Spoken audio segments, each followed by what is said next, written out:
Hello, welcome to uPhilosopher. So today I wanted to talk about a conversation that is really very serious, and we've touched on it before, but largely in a literary kind of a way, from a literary perspective. And so it's this issue of suicide, because we just have been dealing with these tragic celebrity suicides, and so there's been some interesting articles that I've been running into uh, that talk about the impact that these suicides have on society, and the fact that number one, when there's these high-profile suicides, the suicide rate tends to go up, and then two, um, the suicide rate here in the United States is continuing to increase. Like, it tends to be at an all-time high. It's been increasing for like 20 years. And so there's a real concern here. So the first thing I should definitely say is I'm by no stretch a mental health counselor, and nothing that I'm saying should be taken as any kind of counseling or advice or suggestion. Quite the contrary, it's just kind of a philosophical meandering through the concept, which is a really tragic one, and one that should be taken really seriously. So one thing that's of interest to me is that when we read about these celebrity suicides, you'll see articles that are out there about the fact that a suicidal tendency or suicidal behavior is a genuine mental health concern, and that we have this kind of notion that, well, suicide happens kind of when, well, someone just can't take it anymore, and then they just don't want to face life any further, and so they end it. And there's this unfortunate connection that we tend to make, almost like with cowardice. People can move really hard on people who commit suicide or who try. Like, how could that person be so profoundly selfish? Tends to be some of the way that we think. Like, why didn't they think about the rest of us? And so, to me, there's a couple of things that end up being worth discussing here. One is the idea of it being a mental health concern. And obviously, me, especially not being any kind of expert in that field, I just have to defer to the authorities on that. I do think, though, that there is a little bit of danger just to be like, well, if someone is feeling suicidal, that means that they are in fact uh, crazy, because there's probably a broad range of reasons why people might be having suicidal inclinations, which at minimum include things like euthanasia. And by that, what I mean is, we don't seem nearly as bothered talking about euthanasia. In fact, my feeling is that people, don't get me wrong, there's definitely argument about euthanasia, right? So in case you don't know what I mean when I say that, I mean, sometimes people call it like mercy killing, or someone's in a lot of pain and they're dying. Do we inject them with something that enables them to die with less pain, so it basically kills them, or do we unplug them, right? So there's active euthanasia, where you actually like give the person who's suffering terribly and dying, you give them something that ends their life. Or passive euthanasia, that's when you like withhold care. You unplug them, so to speak, and let them die from whatever it is that's killing them. So but interestingly enough, although there's definitely argument there, and it's a contentious issue, my intuition is that many people who are comfortable with euthanasia, they would say something like, listen, there's a right to die with dignity. If someone is suffering from extraordinary pain, and they're at the end of their life, that they should have a right to have a say over that. I feel like there's a lot of people who probably would say that, who still would be against just kind of like suicide in general. Like, they would get really upset about it if they heard that someone committed suicide who wasn't in that state of physical pain.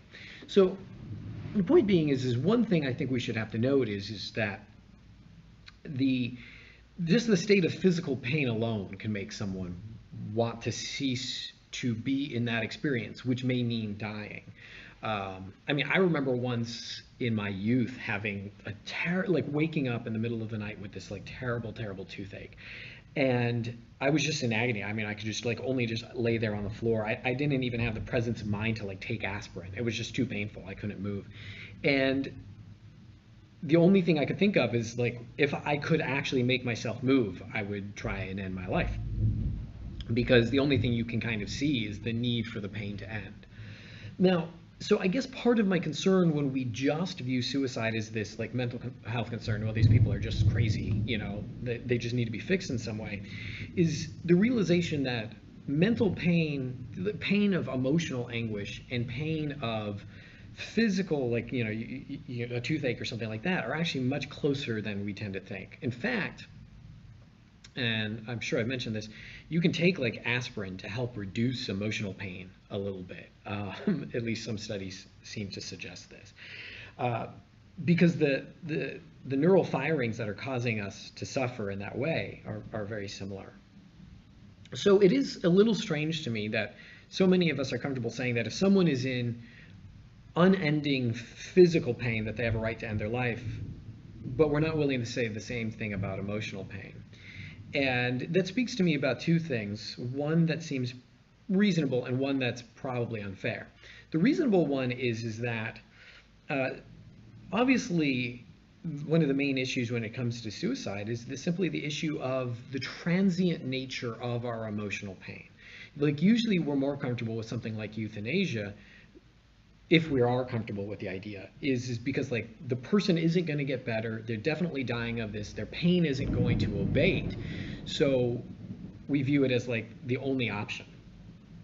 So whereas if it's an emotional pain, we view it as well, eventually they'll be out of that, but if they kill themselves, right, then they never have availed themselves of the opportunity to be out of that. And okay, well that seems like a reasonable point, that there's a key difference there in terms of whether or not the pain will actually end or not. But that does lead to like thought experiments of like, what if the person is never going to stop emotionally suffering because of this? Suddenly, then do we change our minds about it? And the other thing that ends up being, I think, a little bit unfair is this idea that emotional pain doesn't count as much. This idea that, well, if you're in physical pain, that's a legitimate pain, but that we treat emotional pain like it's this fluffy bunny thing, and that someone needs to get over pretty quickly. Someone you love dies, or you go through a breakup or something, people kind of expect you to heal relatively quickly, at least anecdotally in my own experience. Like they'll be really sympathetic, I'd say probably for about a week, but if you continue to kind of like gnash your teeth, you really, are really, really sad about it, people start viewing it as an unreasonable experience. So that being said, the question then becomes, well, is it always a mental health concern that should be treated as if, well, you're unreasonable for feeling the way that you're feeling? And one realization is that there is definitely, when it comes to like people being depressed and wanting to kill themselves, there's definitely a chemical thing that's going on for many people. Like many people are simply depressed, and it's not necessarily connected to anything that's happening in the world, and that doesn't make their feeling of depression any less valid. But it does mean that it might be kind of akin to like just kind of naturally having high cholesterol. It's not because of what you're eating. The external world stimulus isn't causing that. It's just something that's going on with your body, and it's not good for you. And so it really is in your best interest to do something about it, like taking Lipitor to lower your cholesterol. So the good thing about that is when someone is having that experience, where they're depressed, and it's not necessarily for an external environmental cause. Well, there's an excellent chance that they don't want to be depressed, and that if they're reaching out, or if they're talking about suicide, if they're calling hotlines, or they're telling their friends, these are all basically cries for help. These are all ways of saying that I am having this feeling that I don't want to have. So we should never blow it off. We should never like, oh, they're just talking about it again, because when we do blow it off, basically what we're doing is affirming the belief of their lack of worth, right? Because depression often comes along with a feeling that you're not as worthwhile, that people don't really care, that you're not really needed, etc. So when the person is basically reaching out and saying, I'm having this feeling of my worthlessness, I don't know if I want to keep going, and we're like, well, it's just, oh, well, they just talk, they just tend to be sad. What they really need is a way to believe that there's other options not to feel that way. And that's actually a really good thing, because if they don't want to feel that way and we can suggest, no, but there are, you don't have to feel this way, and it doesn't have to be suicide that's your escape, then a lot of people still want to live. They want to be happy, they want to experience the pleasures of life, and what they really need is people to help gear them in that direction. And so at that point, it definitely makes 100% sense. Like, see a therapist, see a psychiatrist, let's find the right meds and the right counseling and maybe the right group therapy that will help you not have this feeling that you don't want to have to feel anymore, because you actually can be happy. And that seems like a fabulous option. There's also the concern, though, of people also get depressed for external reasons, or a combination of a tendency of a chemical event and already there, and external stuff that's happening that can really drive people into bad mental spaces in terms of how they feel about themselves, or whether or not they can ever feel happy again. Whether or not, if someone loses someone they love, the loss that they experience as a result of a death might be something that they feel like they can't ever get over. And at that point, we want to be really cautious. I mean, I would think of saying things like, well, you're definitely, you'll be fine someday, and minimizing the importance of that environmental event. In other words, what I'm trying to suggest is that if we simply treat people feeling suicidal as if there's just something wrong with them, what we've now done is we've negated the environmental causes. Now, so on one hand, we never want to just minimize someone's chemical events, even if there isn't an environmental cause. We don't want to act like, well, it's just chemicals, just get that fixed. It's creating a feeling state, an emotional state that actually matters and matters to them, and we want to be supportive. When it's environmental, the person's lost their job, or their spouse has left them, their parents died.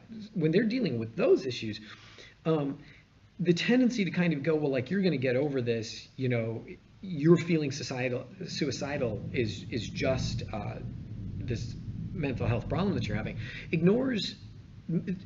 does them the disservice of acting like the loss that they're experiencing isn't really a loss. That what they're experiencing isn't really real, doesn't really matter, and just kind of suggests that that whatever it is that they're going through that they really value, that they can't kind of imagine improving, is something that they will in time just get over, and that they should get over it. That they have an obligation. And so I guess part of what I'm gesturing towards is how profoundly selfish we can be when it comes to people who are suicidal. In other words, we're willing to recognize the fact that, like, someone who commits suicide is on some level being selfish because they're leaving everyone else to deal with their problems, and to a degree that's a fair concern. I mean, I want to be careful about that, because obviously there's circumstances, where you're a parent taking care of your children and you kill yourself, and then how are your children going to be taken care of? Okay, well, it does seem that there's a concern there. But our tendency to be like, how can you do that to me? How could they do that to me? Is a little rough, because it seems to suggest that people have an obligation to continue suffering for us, which tends to be something that we're generally not willing to do for others. Like, maybe we're willing to keep living, but the whole reason why we do things like breakups and stop talking with people and exit people from our lives in one way or the other is because we don't think that we should have to continue suffering for other people. So, pardon the lights going out there.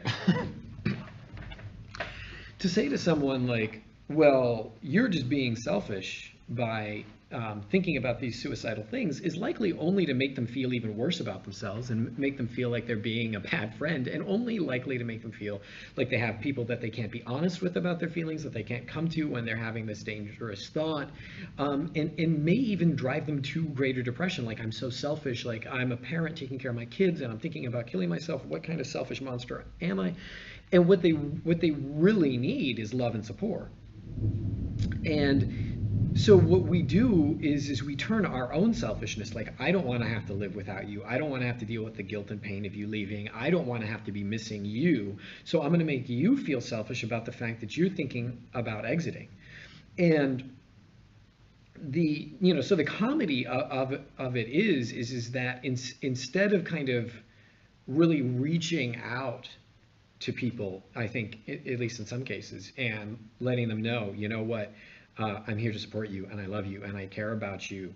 Um, and it's hard to imagine a world without you. I don't want you to feel like you're a selfish person because you're having these thoughts. I don't want you to feel like you're a bad person. I want to help you and help you not have to have those thoughts anymore. I want to help you to be happy again because I know that you can. As opposed to like chastising people for the feelings that they're having or minimizing their suffering. It seems to me to be profoundly dangerous to say to someone who's losing a tremendous amount or who has lost a tremendous amount, um, well, get some therapy and get the right meds and you'll feel better. Because if what they're going through is also externally caused, they might really value what they've lost. And so there is something to be said for what if someone simply views whatever it is that they've lost as so important that they don't want to be okay with losing it. And this I have also mentioned before, but I think it bears repeating. What if someone loves something so much that the thought of losing it is not just unbearable, but they know that they could eventually bear it, but they don't want to be the kind of person who would? And that to me is the especially interesting question. So you think about like that married couple, they were together forever or whatever, and they lose their spouse, and they know that someday that they could heal from it and maybe even marry again, but they don't know if they want to be someone who's okay with not still needing that person. I think if we act like that person just kind of needs to move on and needs to understand, we'll say things to them like, well, what they would want for you and so on and so forth. What we need to recognize is the fact that, especially when it comes to relationships, these are part of how we define ourselves. That they're part of how we construct our identities. Like, not only do we construct our identities through our jobs, which is why like someone losing their job might drive them to be extremely depressed. We're not just talking about people being sad because they've lost something and then they need to go find a new something to fill in that void. We're talking about the way that people have actually constructed who they are. Like, who are we if we're not an accumulation in many ways of our interactions with other people? We're mothers and daughters and sisters and brothers, and we're friends, and we're teachers and lawyers. Like, the ways that we interact with other people are often how we construct who we are, how we think of ourselves. I am someone who interacts with other people in this way. I do this kind of job with them. I take care of people in this way. So when they lose that other person, not only are they missing that person, not only are they struggling from the sorrow of not having that person around, that we seem to feel like they need to know that someone else can fill in that void in one way or the other, but they're also kind of struggling with the fact that that relationship was part of how they define themselves. My my grandparents lost my mother. She was their only daughter, and a key part of how they defined who they were was as parents to their daughter, whom they love. And it's important that when I say that I recognize the fact that it's not just how they did define themselves, it's still how my grandfather's now passed on. My grandmother still defines herself in this way. She does not know how to define herself as not a mother. And I to be very frank, I want to try and deny her that. She can keep up as many photos as she wants. She can tell as many stories as she wants. She doesn't have to radically change her identity just because other people think that everyone needs to move on.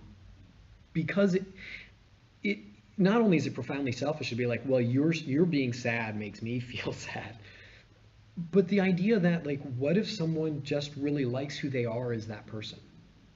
One other quick example. I realize I'm just kind of blathering on at this point, but I know an absolutely lovely person who lost her husband when she was relatively young. I think maybe her late 30s or early 40s, and it was tragic. But they loved each other. She still loves him, and depending on your belief set, he still loves her.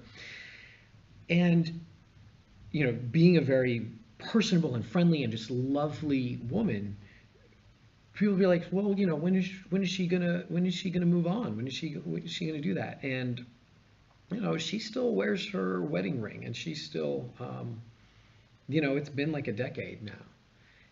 She's not going to pursue that. I don't think. That's my guess. But other people really struggle with it. And it's probably really unfair because at the end of the day, how we choose to construct our identity, what we think makes for the version of our best self is kind of up to us. And the rest of us should probably try and respect that. So this all being said, when it comes to the question of suicide, as it's being talked about more right now, I just really want to encourage people to be really sensitive. Like, we're in a space right now where incidences are of increasing in general and are increasing because of these other events. And probably instead of making every time we act like it's ridiculous that anyone would feel that way, or we act like they're bad people, there might be someone else near us who's had that thought, who now knows that they can't talk with us about it. And that actually greatly increases the chance that they might actually do it because they're alone. If instead we recognize the fact that a lot of this is a response to pain and suffering, and that pain and suffering is legitimate, and that we love them and we want to help them with that, and we hope that that there are other ways to mitigate that pain and suffering that don't require their death, not just because we love them and we want them around, but because we know that they have the potential still to be happy, to experience great joy in life. With that, we might actually be able to help some people. So anyways, with that, I wish you a wonderful week.